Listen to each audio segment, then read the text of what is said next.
Hi, welcome back to the channel. In today's episode, I want to provide you with an update on the outlook for the global economy for 2026, because the IMF has just released updated forecasts and they're not good. In fact, they are significantly worse than the IMF was expecting just a few months ago. And the reason for that deterioration is clear. The war in Iran, which has caused disruption to energy markets and uncertainty over the Strait of Hormuz, and the knock-on implication of all of that is now having an impact on inflation, confidence, trade and global growth. But before we get into the details, could I ask anybody that hasn't subscribed yet to please hit that subscribe button? It really does help me with the algorithm and also puts a smile on my face. So let's start with the headline numbers because these are important. The IMF has cut its reference forecast for global growth in 2026 to 3.1%. Now that might not sound disastrous on the face of it, but the key point here is that this is their best case scenario. This is the most optimistic outcome based on current conditions. And even in that scenario, the IMF is saying that the global economy is taking a hit and inflation is going to run at around 4.4%, which is a clear step back from the progress that had been made in bringing global inflation down. Now, what makes this more concerning is that the IMF's own chief economist has indicated that the world may already be drifting away from this best case scenario. So in reality, we may not be even in that 3.1% growth world. We may already be heading towards something weaker. And that brings us on to the three scenarios that the IMF has outlined. The first is the reference scenario, the best case. That assumes that the war in Iran is short-lived, energy markets stabilise and oil prices ease later this year. The second is the adverse scenario. This assumes a longer disruption, more damage to energy infrastructure and continued pressure on oil supplies. In that case, global growth drops from 3.1% to 2.5% and inflation rises to 5.4%. And then there's the severe scenario. And that's where the war in Iran continues to disrupt energy markets into 2027, inflation becomes more embedded and financial conditions tighten significantly. In that situation, global growth falls to around 2% and global inflation rises above 6%. Now that level of growth is extremely weak. Historically, when global growth drops to around 2%, the world effectively is on the brink of recession. So this is not a small downgrade. This is the IMF saying that if things get worse, the global economy could be in serious trouble. Now, why should we listen to the IMF? Who are they?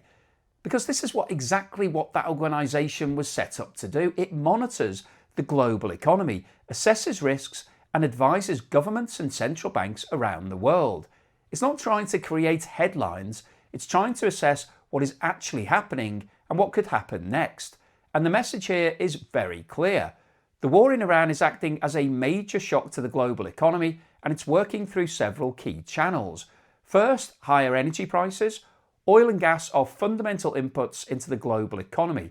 When those prices rise, it increases the cost of transport, manufacturing and the production across the board. That pushes up prices for consumers and squeezes businesses. Second, inflation. If companies pass on those higher costs and workers start demanding higher wages, you can get a second wave of inflation, what economists call second round effects. And once that starts, it becomes much harder to bring inflation back down. Third, financial conditions. If inflation stays higher for longer, central banks may have to keep interest rates higher than expected, and that leads to tighter financial conditions, lower asset prices, and more pressure on borrowers, particularly in emerging markets. Put all of that together and you get slower growth, higher inflation and increased financial stress. And this is where the comparison with recent history becomes important. We saw something similar after Russia's invasion of Ukraine, when energy prices surged and inflation spiked globally. The difference this time is that the global economy is already in a more fragile position and there is less room for policymakers to respond. So if inflation expectations start to rise again, central banks may have no choice but to prioritise inflation control over growth. And that's when things can start to unravel very quickly. Now let's talk about oil because this is central to everything. In the IMF's best case scenario, oil averages around $80 per barrel in 2026. In the adverse scenario, it moves closer to $100, and in the severe scenario, it could average above 100, potentially reaching levels that start to have a much more damaging impact on the global economy, maybe $120. At those levels, energy becomes a major drag on growth. It affects everything: transport, food, manufacturing, and household spending. And that's why the war in Iran is so important, because it directly impacts one of the most critical parts of the global economic system. When you look at the regional impact, the IMF is saying that Europe is likely to be hit harder than the USA because of its greater exposure to energy shocks. The US is seen as more resilient, supported by domestic demand and investment. China continues to grow, but at a slower pace. India is one of the brighter spots with relatively strong growth, but the real pressure is on emerging markets. These are the countries that have less flexibility, weaker currencies, and greater exposure to higher energy costs. And in the Middle East itself, the impact is severe.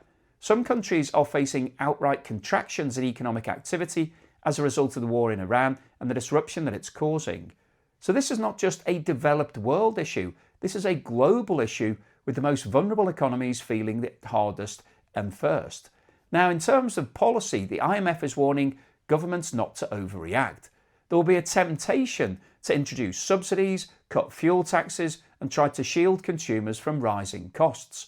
But the IMF is saying that broad, untargeted support like that can make things worse by increasing deficits and adding to inflation.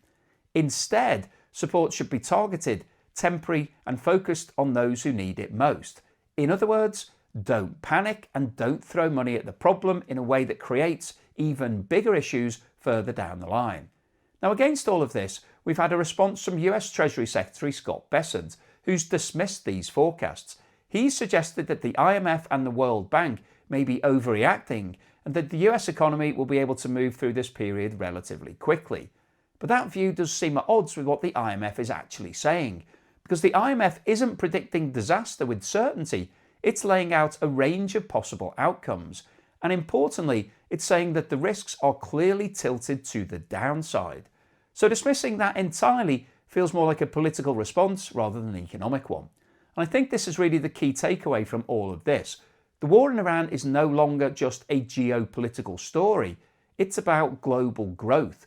It's already impacting growth forecasts, already pushing up inflation risks, and already increasing uncertainty across financial markets. And even in the best case scenario, there is damage being done. The longer the war in Iran continues, the greater that damage is likely to be. More uncertainty leads to less investment, more disruption leads to higher prices lead to tighter policy, and tighter policy leads to slower growth.